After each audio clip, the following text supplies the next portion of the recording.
Well, welcome back once again to Talking with Tech. My name is Luke Stuber, joined today by Rachel Madel. How are you? I'm doing so well, Lucas. How are you? I'm good. I imagine you have better weather down there than we do. It's so gorgeous today. I've been working all day, so I haven't been outside. I just went outside for lunch and didn't want to come back in. Yeah. Well, I'm glad you're so excited to do the recording. So today, it's as we record, it's the day after St. Patrick's Day. And here in Portland, Oregon, there's always a big St. Patrick's Day marathon that runs right in front of our house. And so we couldn't get out of the house all day because of this marathon. And then right after the marathon ended, a train derailed right in front of our house. So it's been kind of a fun day. We haven't been able to get anywhere. But I think I could leave now, probably. Wow, that's really intense. A train derailing. Is everyone okay? Yeah, nobody was hurt. It was just a little cargo thing, only a few. But you don't really hear about that happening in this day and age. Well, whatever news aside, I'm really excited to share our interview today. So we have Lauren Enders coming on, who's one of these, just really great minds, I think, in our field. And not only a great mind, but somebody who shares, a lot of her knowledge with the community, which is awesome, right? I mean, that's what we need is more people like that. And I think we both have, sort of intersected with her here and there, as well as, of course, Chris, who can't be with us today, sadly. But I'm trying to think of some of the big stuff that Lauren has shared over the years. So she's obviously done a lot of stuff with Practical AAC, which is an awesome website. I highly recommend as a resource. But what else? So you had mentioned this AAC bootcamp piece.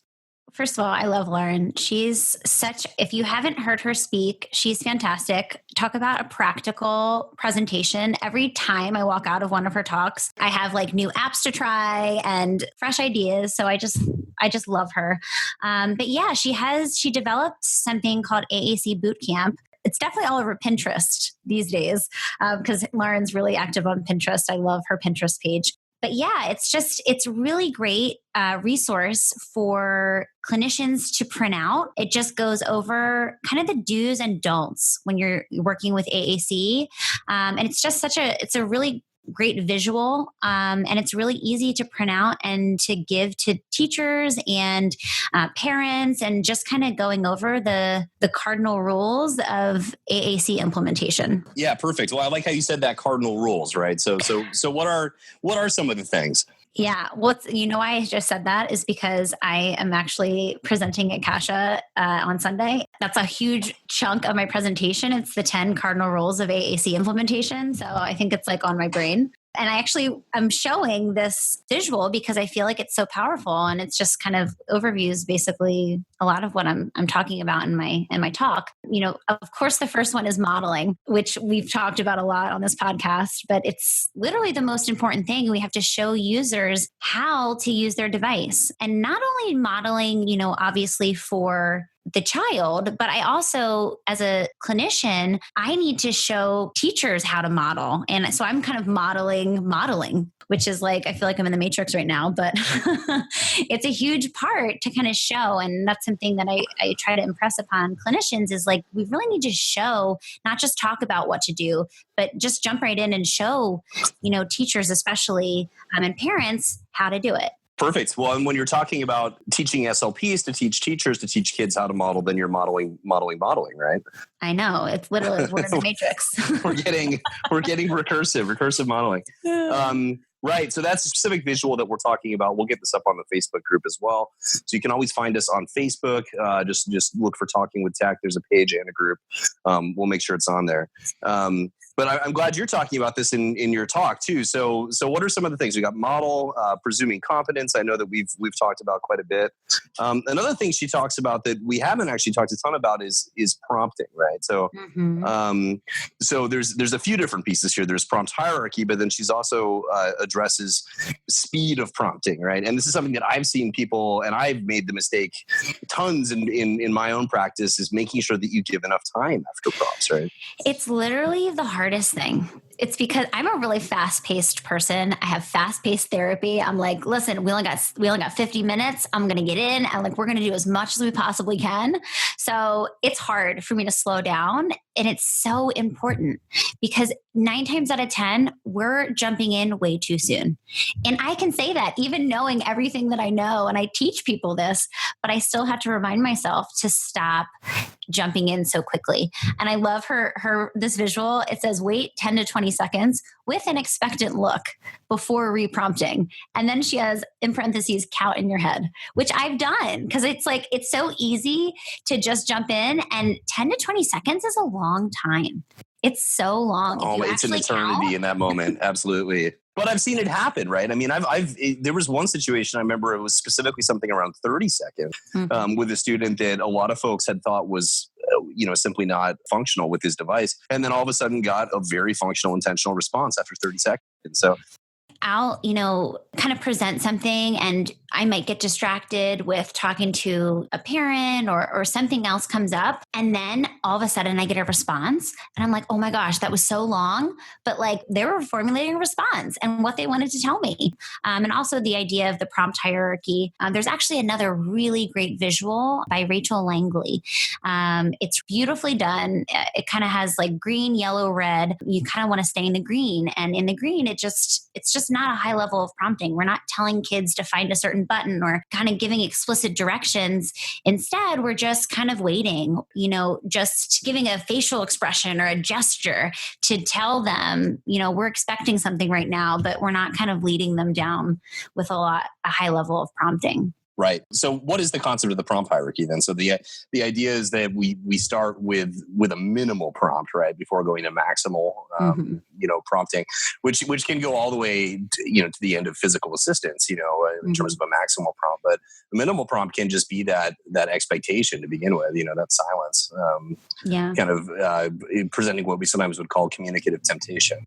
Absolutely. I'm like the queen of really intense facial expressions. I don't say anything, but I just look at you like, what? Well, I don't know. What? So it's just like something that I'm constantly reminding clinicians that I'm supervising. I've supervised CFY clinicians and speech therapy assistants. And I think we all could do a better job of, just pausing more and not jumping in and asking too many questions and all these things. But it's easier said than done for sure. Yeah, right. Well, especially when I'm pretty fast paced in my therapy and my life too. So it's hard to wait. It is. One other one that she mentions that I think is great is the concept of babbling, right? So not shutting down this sort of like purposeful play with the device. Is it something that you see in your practice kids doing? I absolutely do. And especially when you first introduce a device. And I think that part of the problem is that a lot of the kids that I'm seeing are having assessments done and, clinicians are determining that because they're babbling and they're hitting all these buttons and they're stimming on the device, it's not functional. And I'm like, just the same way that babies, have to play around with language when they're first introduced to new words. It's the same thing with AAC. You put a new device with all of these buttons in front of a child. Like, of course they're going to play with it. Of course they're going to hit the buttons over and over again and explore. I try to tell families that this is something that eventually with time, it decreases as they learn where all the vocabulary is and they get used to the device. But, the most important thing is that we never, remove the device. We never turn the volume off. That would be the equivalent of putting a piece of tape over a kid's mouth, if they were verbal. And so it's just really important to allow for that exploration. Absolutely. Yeah. And I think a lot of folks don't. I remember my way back in grad school, so many years ago, one of my first supervisors, I had the honor of having an AAC rotation with a really fantastic SLP. And there was a situation where a student's device was, taken away because they were perceived as being disruptive with it. And it was interesting because it was, this is a very level-headed, deliberate SLP who was, very calm most of the time, who became very, very angry when that happened. And the message was basically that you've taken this child's voice away. I mean, you can't do that to, any other, and like, obviously there are, some certain conditions and behavioral expectations around when you're offering conversation, but a lot of that developmentally is much further down the line in terms of acquisition. Yeah, I had a similar situation just recently. And the client that I was working with on the device, she had the word cookie and she has diabetes and wasn't able to have cookies. So it was this big thing like, we want to take cookie off the device. And I'm like, listen, I hear you. Like, she's asking for cookies all day long. Like, it's a problem and you can't give it to her. So there's a lot of kind of resistance. But we're just assuming that she's only going to use the word cookie to request. And, she might want to talk about cookies. And even if she does want to ask for a cookie all day long, that's her right. She's able to do that because, it's her voice. And it's so important to remember that we are the gatekeepers for what a child is capable of saying. And because of that, we can't decide, like, we're not God. We're not the people who get to decide you get to say this word, but you don't get to say this word. That's just the kind of therapy that I do not do. But it's just so important to remember that this is a child and they deserve to be able to say whatever they want. End of story. Right. And as an adult, I can verify that sometimes the things that I talk about the most are the things that I can't have. Like Exactly. Yeah, talk about cookies. You can't have them. I feel like there's a ton of content coming up here. So without any further delay, let's get into it. So we're excited to present to you Lauren Enders and some tips about AAC. Well, welcome back to another episode of Talking with Tech, brought to you by the Speech Science Network. My name is Lucas Stuber, and I'm joined here today by my colleague, Chris Begay. How are you, sir? I'm fantastic. So happy to be here. I'm so excited for who we're about to talk to. I know, me too. So we have the incomparable Lauren Enders on the line today. How are you? I'm great. That's great. How's your weather out there? It is better right now. We had a nice little ice storm. I guess an evening ago, and had a school delay yesterday morning, and I'm still skating up and down my driveway, but it's warmer than it's been, which has been absolutely frigid. So I'll take it. Yeah, we had that too. Go ahead. Yeah, sorry. Yeah. Sorry, we had that too because we're practically neighbors. Where are you exactly, Lauren? I am in Bucks County, Pennsylvania. So I am kind of northwest. I'm terrible with geography, but from what I understand, I'm northwest of Philadelphia, about 40 minutes outside of the city, 45. Okay. Yeah, that's why I thought of it. We don't always talk weather, but I was thinking of both of you guys with what you've been going through right now. And oh yeah, it's been here fun. In Portland, we have a nice, consistent 32 degrees and drizzle. So, all right. If that's what you like, then that's what you got, and that's about all you got. It's better than the 8 or 9 degrees we had last week. Yeah. Well, we had a nice summer this year. It was a whole week. So that was neat. Okay. Well, Lauren, what do you do up there in Bucks County? Yeah, Okay. totally. Well, I am, my background is I'm a speech language pathologist. However, for the past, I guess maybe it's 9 years now, I am a full-time augmentative communication consultant.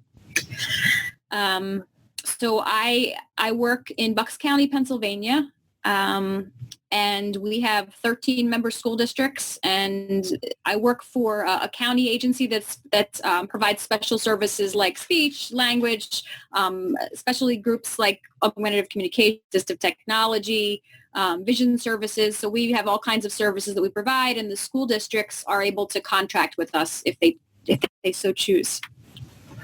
Awesome. So let me ask, were you like the first one? Like, how has this been a thing that has just been happening for years and years and years? Or are you like, do you know what I mean? That's a good question. I actually am not the first one. My colleague, Bill Ziegler, who's been doing this for quite a long time. I'm not sure when they started the AT team, but he's been here for I forget how many years. I think he's got 40 years in. So I'm not sure if it's 20 some, 30 some at this particular, where I work for at Bucks County Intermediate Unit. There was a colleague that worked with him. He does AT for curricular access and computer access and access to literacy, those kinds of things.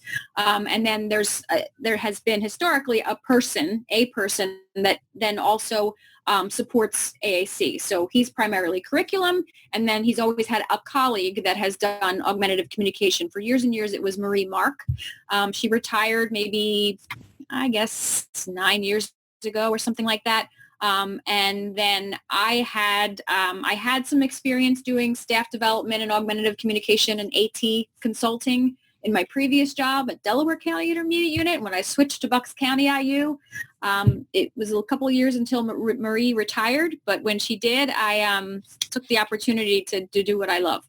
So I became a full-time augmentative communication consultant. So we have had that going for a long time, but it has expanded recently in recent years. That's great. And I want to comment too, if he's listening, Bill Ziegler, that's one of my favorite names of all time. Every time I hear it, I love it. So what are your, especially now that you've been doing this a long time, like how many students do you serve? What does that look like? Gosh, I haven't counted recently how many students that I serve. The way that we work it in Bucks County, we have probably the largest assistive technology team in the state. We are very, very fortunate. There are 4 of us who do augmentative communication. There is Bill, who does full-time assistive tech, like I said, curricular access, things like that. But then we also have an audiologist on the team. We have an occupational therapist on the team. We have a vision therapist on the team. We have a hearing teacher therapist on the team. So it's a really large team. So we have 2 full-time augmentative communication consultants and 2 that are a couple days a week. And we provide services to the 13 member school districts in our county. And we just kind of break it up. We try to regionalize where, I might have these 3.5 school districts and somebody else has 2 school districts, or, depending on how much time we're allotted and how many, days a week we're doing augmentative communication. So how does that work contracting wise? So, and let me, I guess, clarify, because I think it's different in different parts of the country, right? Like in Pennsylvania, when you say there's the school districts are based out of townships, am I thinking of that right? Like there's a town that contracts to Well, each school district has their choice if they would like to contract with the intermediate unit for special services, whether that be assistive technology, whether that be speech and language, and they can do some and not the other. We have some school districts in Bucks County that they hire their own speech and language pathologists, but they don't have consultants or specialists in assistive technology. So then they contract with us for those particular services. So they can pick and choose, how they would like to do that. Gotcha. And is the contracting like per student, or is it like, hey, whenever we need you, you're like on retainer, like a lawyer? Hey, we got to call in Lauren. We are pretty much assigned, we're assigned to whichever school districts we're going to serve. I'm not even really sure exactly how they go about. I mean, the intermediate unit, our organization is the one that makes those contacts and determines, which districts we're serving for which services. And then the way that it works for a student that I might serve is that every student, when the referral comes through, the referral has to come from their LEA. So regardless of what school they're in, whatever their home district is, so that's the district that's going to be responsible financially for their educational services. If a teacher says, okay, this student needs augmentative communication, we really need some support from the AAC folks on the AT team, then we require the intermediate unit that I work for, we require that LEA submit a referral. We make sure that it's coming from the LEA, because then it's saying that LEA, that school district is aware that they are asking for our services, and that then they could be charged for our services. So it's all referral based, and then each of the referrals has to come directly from an LEA in that particular school district. Gotcha. And so what does that consultant model look like? Like, what do you do as opposed to, let's say, a direct services from a speech language pathologist? Okay, good question. So quite a number of things. It could range from, sometimes there'll be a request, okay, well, we already know what kind of device this kid's going to use, but we don't know how to mount the device. So it may be something very specific that I'm being asked to support them with. But in many, many cases, I'm supporting from the beginning. So a referral comes in, and then I say, okay, I'd like to come out and observe the student first, and then we initiate the set process. So student environment, task and tools, Joy Zabala's process of, AT exploration. And we have a set meeting. We sit down and we talk about what we know about the student, the environment they're functioning within, the tasks they need to be doing that are challenging, the tools they're already using. Are they working? Are they not already working? And then, my big role in there is to facilitate the meeting, and then also to help with that last category of tools to explore. So I try to help synthesize what the team has shared with me about the student, the environment, and the tasks that need to be done. And then I say, okay, well, there's these features that that we know that the student needs. I mean, I got it that the team gets together and you help facilitate the process by walking through, asking them questions that they answer to help come to that tools component where you do the kind of a feature matching chart. Is that? Right. And then I'll suggest, okay, now that we know what those tools are, how are we going to get those? What's going to be the plan, and who's going to implement this trial? How are we going to take data? So my role is not only to facilitate that set meeting, but then it is also from anything from helping acquire the device, set up and customize the device, train, whether it be the speech language pathologist, the teacher, the OT, whoever is working with that student, implementation kinds of trainings, like teaching about aided language, why we need to do that, showing that, a lot actual maybe going in and doing a group lesson where I actually go and co-teach so that they can see how I would model augmentative communication. Oh my gosh, Lauren, I have 1,000 questions for you on everything you just said. All right, so let me start. Okay, the first question is, the team that meets, is it a school-based team or is it an IEP team? Meaning, are the parents involved, or do they get invited to this whole process from the get-go? They do get invited. Good question again. So with the SET process, although the SET process is really a process for good thinking, a framework, so it's not an IEP process. So, it isn't that there are specific members that absolutely must be included. Beyond, we really have to invite the LEA, because at the end of a SET process, there is always the possibility after you do the trials that somebody's going to have to buy something. And we can't just spring that on a school district at the end. So, we really do require that at least the LEA be there. And generally, the teacher is at a SET meeting. The parents are always invited and welcomed and encouraged to be there. Depending on the nature of the student's needs, we sometimes might have an OT or PT there. If there are really considerable access needs that we need those folks there to give their input, they may be there as well.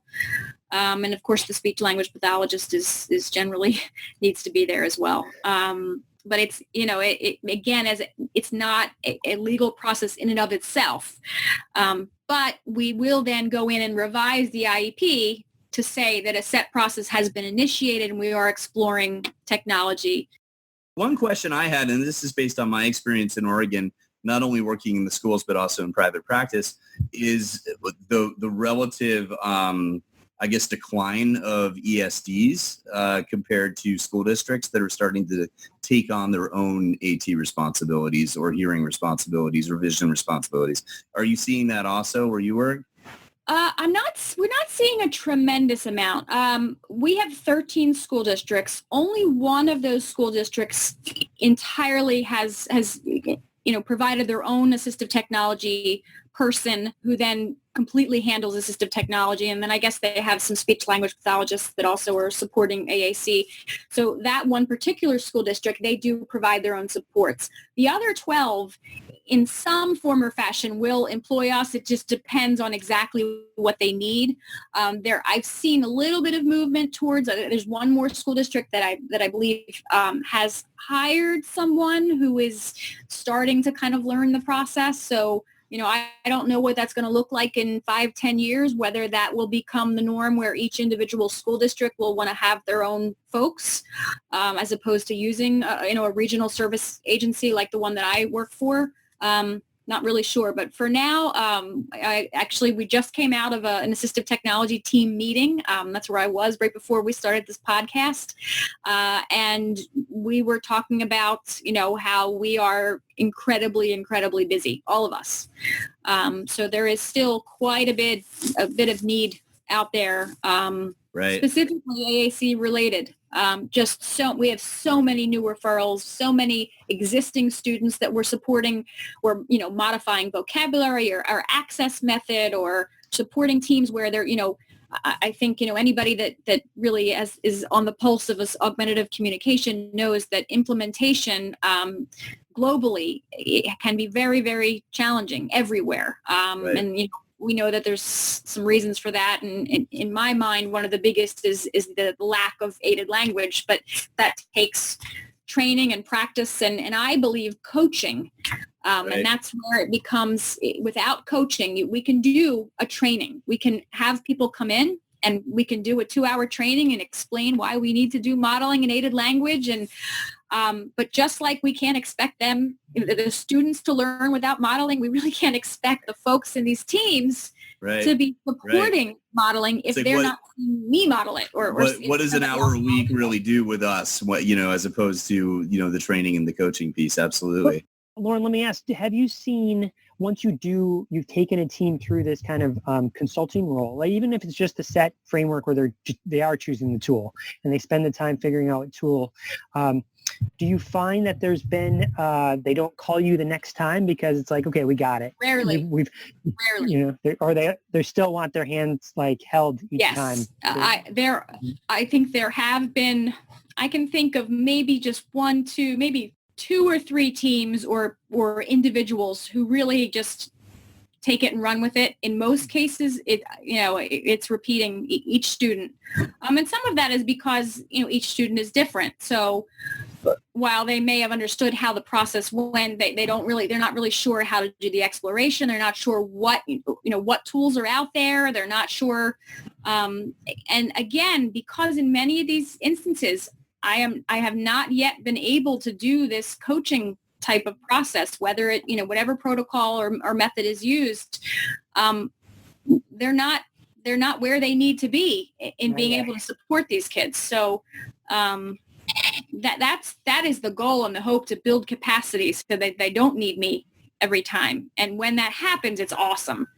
Yeah. But it needs to happen more. Do you foresee a day where that could possibly happen, or is turnover just too great in your neck of the woods, where it's like, oh man, I just spent an entire year working with these paraprofessionals and this teacher, and now they're gone, and I got to start all over, and this kid's got to start. It happens. I just had that exact situation where I did this, kind of formal coaching procedure, and 2 of the IAs left after it was almost done. And that happened. That's the nature of, with folks that are paraprofessionals, you're not paid well enough, and these classrooms can be really challenging. So we do see a lot of turnover.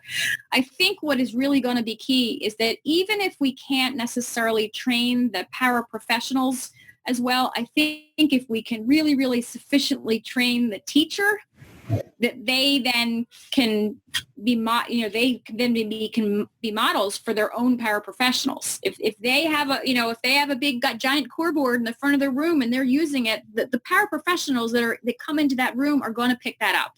We pick up language because we're immersed. So if the teacher is immersing the paraprofessionals and the students, I think the paraprofessionals will get it. So I do think, while I think paraprofessional training is awesome, I think that it may be even more key to make sure because the teacher role, they're more likely to be stable and not having turnover. I think that's even more crucial. But I always, not only do I want to train paraprofessionals, whenever possible, I want parents and siblings. I mean, siblings can be incredibly powerful.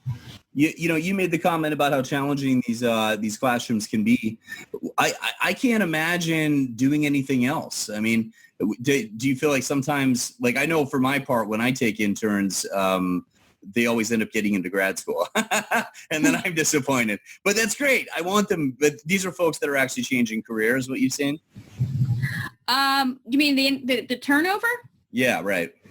Not necessarily. I mean, sometimes, I've been in certain classrooms where, some of our kids have behaviors and those behaviors can be very challenging. And the folks that are coming through as paraprofessionals really have no prior training. They have their clearances, but they really have no training in education, no training in special education, no training in augmentative communication. And unless they really have this intuitive knack and love for the amount of pay that paraprofessionals can receive for how challenging some of these, the behaviors that exist with some of those kiddos, they can just bolt. Yeah. It just gets to be too much for some of these folks, and they go elsewhere to look, for a job.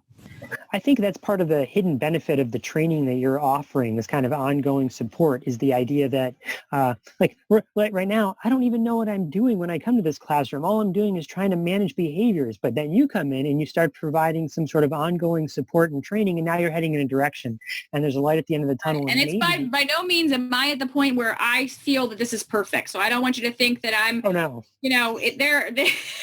it is something that I am moving towards, that I have started doing with a couple teams. And when I have been able to actually implement a true coaching module or model, however you want to call it, there is an absolute difference in the way that these folks are able to model for these. I mean, it is sure. It is unmistakable.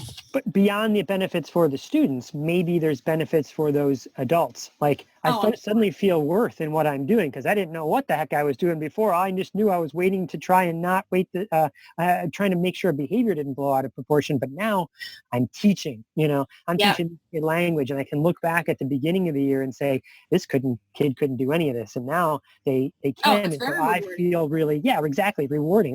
That's why people tend to do these jobs, right? It's not for the high salaries, it's because they want to help kids, Exactly. Right. Yeah. Well, and that's nice because that leads into one of my questions that I think you'll be fine with this one, but sometimes it's a gotcha. But, tell us about one of the biggest success stories that you've had.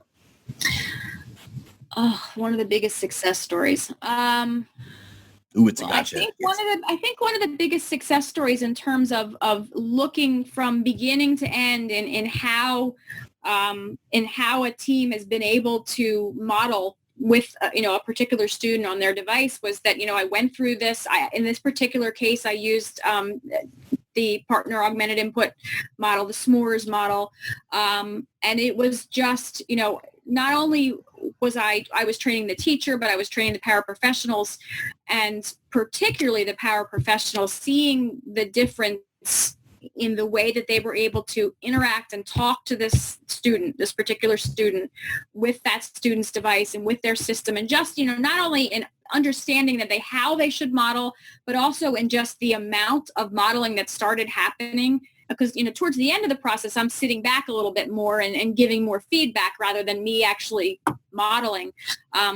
It was quite, and these were paraprofessionals who had very little experience, and it was just, I kind of was hooked after I did the first, really following one of these protocols and seeing the difference. I was hooked. It was a student in, I guess he was in 5th grade last year.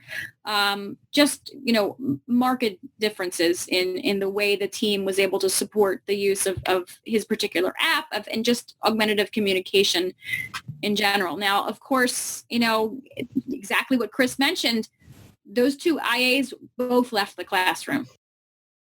Lauren, what is driving your practice lately? What is your natural curiosity leading to you? What are you most interested in learning more about right now? Gosh, my brain is often all over the place, but, I think I am really most interested, especially having a little bit of success with coaching, how can I best support teams? What kinds of, and you talked about documentation earlier, what kinds of forms can I come up with for teams that are super easy for them to kind of take data, and with these protocols, there are forms that come along with them, but is there something how can I customize them to the way that each of these classrooms runs? Because I think, we all know that each classroom is very different. What kind of classroom is it? Is it autistic support? Is it an MDS classroom? If it's autistic support, is it, is it an ABA class, or is it, is it a competent learner model, whatever they're following? I mean, I think what I see is the way that we interact with staff in each of these types of classrooms can be very different. And also their receptiveness to our suggestions can be very different based upon, the whatever program they're in and the kinds of things that they've been asked to follow. So, I think my biggest interest is continuing on this path of, okay, I really have figured out, and it's not just me, through all the things that we read online and all the research that, that aided language is key. And my goal is to continue on this path. How can I deliver to the people that I am supporting the best way for them to learn to do this, and then for them to be able to build capacity so that they can then support people, after I walk out of the room. Great. That's perfect. And I think you already answered the question I like to answer or to ask finally, which is if you could set up a billboard, right, that every SLP could read, what would you put on it? I really think that it would have to do with language acquisition and the need for modeling. My other two big thoughts in the past couple of years about what is most crucial and what are the biggest challenges I'm seeing in where I am working. One of them is the lack of modeling. The other is the misinterpretation that a child with a couple of words is a verbal child.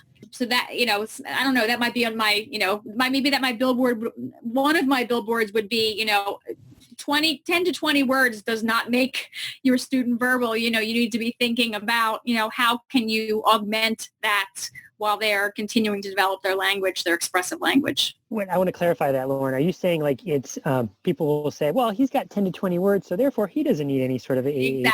Yes. Good clarification. Yeah. So I many times I have teachers or even, sometimes administrators, if they have some experience with the child, well, that child is, why would you even consider a device? That child is verbal. But what they're talking about is that child has some natural speech. But in many cases, when I go in, what I find is, yes, the child has some natural speech and it may be very intelligible. However, it may be 90% echolalic, which they're not able to express, what they want to say, when they want to say it, to whom they want to say it. Or it may be that, yes, they have some words, but they've got 10 or 20. We need thousands to be able to express spontaneously what it is that we want to say. So, even if a student has, it's certainly not to say that we always want to support natural speech, and that's our goal, obviously, but we need to above all be making sure that our students have access to communication, and if that means augmenting it, then that's what we need to do until they are able to do what they need to do through their natural speech, if they'll ever get there. Maybe they won't, and maybe they will, and we just keep working and hope that they will, and if not, we're going to give them what they need. Yep. Expect that they will, right? Yep. Exactly. That's one of my driving factors is, that we absolutely must presume competence, especially, when I go into classrooms that are multiple disabilities support types of rooms where we have some of our most severely impaired kiddos. I mean, how can you know what, unless you are providing robust vocabulary and you are giving all kinds of experiences, how can you know what's in there? So, we have to presume competence and go forward from there. Lauren Enders, thank you so much for joining us today. If you go to tech.speechscience.org, you'll be able to find a bunch more information on Lauren, as well as links to her website and, her really pretty incredible Pinterest collection. I got to say, it's a source of inspiration even to me, and I'm the least of the Pinteresters. So we'll have all that there. And then please also feel free to contact us either at tech.speechscience.org or tech@speechscience.org, because we'd love to hear your questions and comments. And if you have questions for Laura, we're happy to pass those along as well.